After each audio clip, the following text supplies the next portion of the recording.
très loin des gibbons, à Calahuète, on a aussi des crocodiles, deux espèces.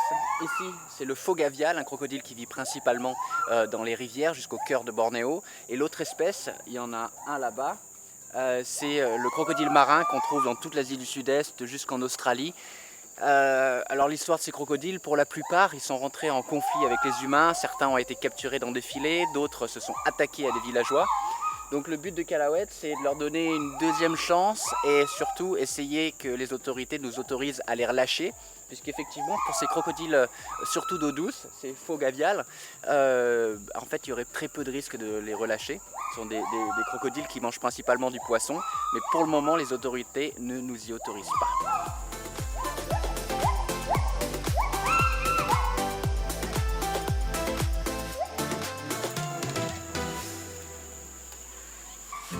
Donc en attendant des jours meilleurs, ces crocodiles vivent à Calahuète dans 4 bassins connectés.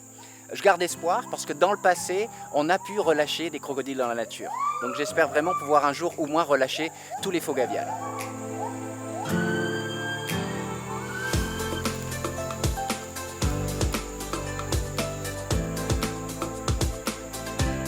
Le plus gros d'entre eux, en face de moi là, fait 1 tonne.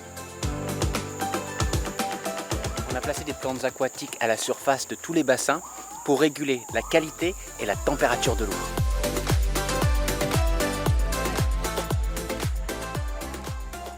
Je peux pas parler fort parce que c'est l'heure de la sieste chez les ours. Et oui, à Calahuète, il y a aussi des ours malais.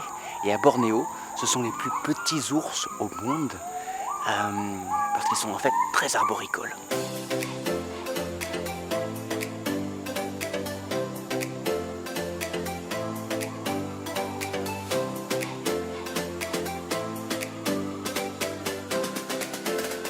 C'est aussi l'heure des papouilles.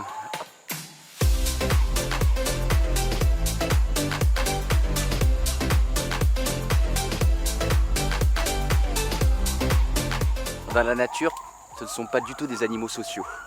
Mais ici, ils n'ont pas d'autre choix que de vivre ensemble. Comme les gibbons, ils ont tous été victimes de la déforestation et des braconniers. La plupart du temps, des ouvriers des compagnies d'huile de palme qui, au moment où ils déforestent tout, capturent les animaux qui restent dans les 2-3 hectares de forêt restantes avant de tout couper. Donc ils capturent les gibbons, mais ils capturent aussi les petits oursons après avoir tué la mère. On a 9 ours à Calahuète Bornéo et 4 à Calahuète Sumatra.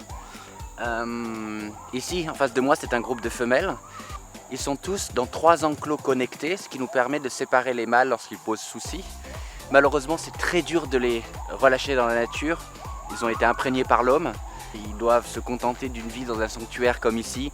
C'est loin d'être idéal, mais c'est déjà mieux que la mort assurée qui les attendait, détenus chez les particuliers, puisque les gens les achètent lorsqu'ils sont tout petits, mais très vite, en quelques mois, ils deviennent évidemment ingérables. Vous avez vu la longueur des griffes, la plupart du temps, ils sont tués.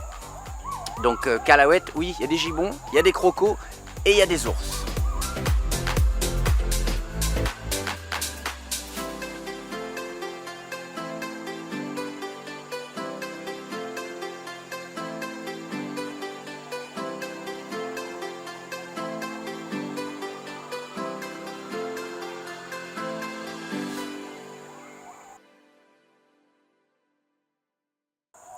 Et pour vous qui avez peut-être vu Sur la Terre des ours avec Antoine Duléry sur France 3, eh bien il s'agit de la même espèce, même si les gabarits changent entre le Cambodge, la péninsule malaise et Sumatra et Bornéo par exemple. À Sumatra et au Cambodge, ils sont beaucoup plus gros qu'à Bornéo, certainement parce qu'à Bornéo, ils sont beaucoup plus arboricoles.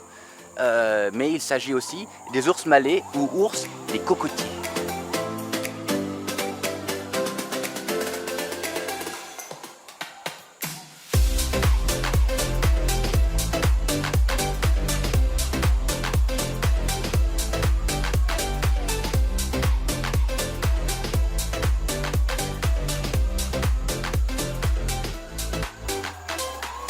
Derrière moi là-bas, c'est Big Bear, un gros mâle qu'on a sauvé maintenant il y a environ une dizaine d'années.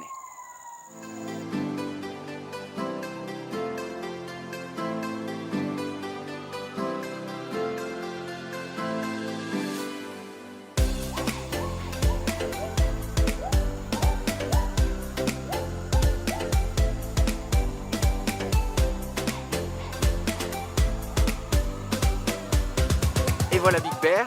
Donc vous avez vu la dimension de sa langue, c'est pour mieux aller pêcher les termites, les larves dans les arbres et dans les souches. Et puis évidemment c'est un ours qui aime le miel, donc ça aide d'avoir une grande langue.